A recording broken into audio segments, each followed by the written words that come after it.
ప్రియులారా, మత్తయి సువార్త 24వ అధ్యాయం 30వ వచనంలో ఇలాగుంటది. అప్పుడు మనిషి కుమారుని చూచిన ఆకాశమందు కనబడును.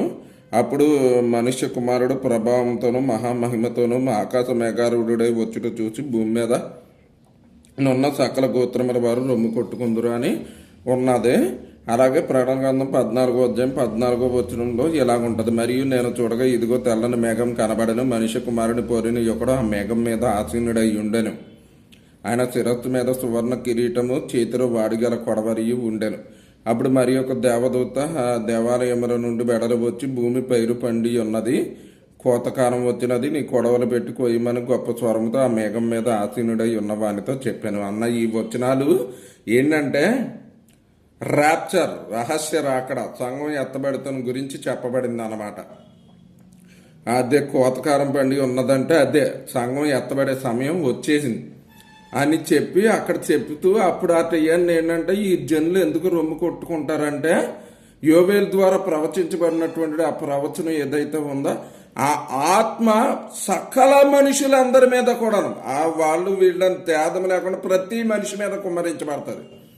అప్పుడు వాళ్ళు ఏసైను చూస్తారు, దర్శనాల్లోను గట్రా చూసి రొమ్ము కొట్టుకుంటారు.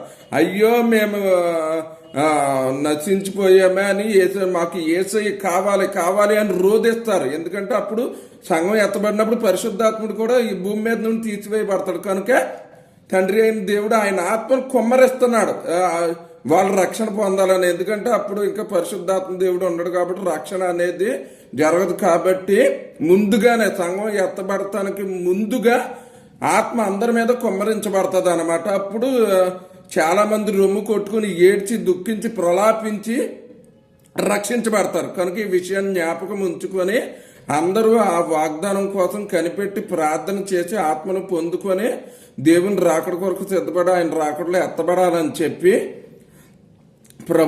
అలాగే విడబడిన వాళ్ళు కూడా రక్షణ పొంది ఆయన బహిరంగ రాకడలో రక్షించబడి ఆయన 1000 ఏళ్ల పాలనలో ఆయనతో పాటుగా ఉండాలని చెప్పి ప్రభు అయిన యేసు నామమున మీకు అందరికీ తెలియజేస్తున్నాను.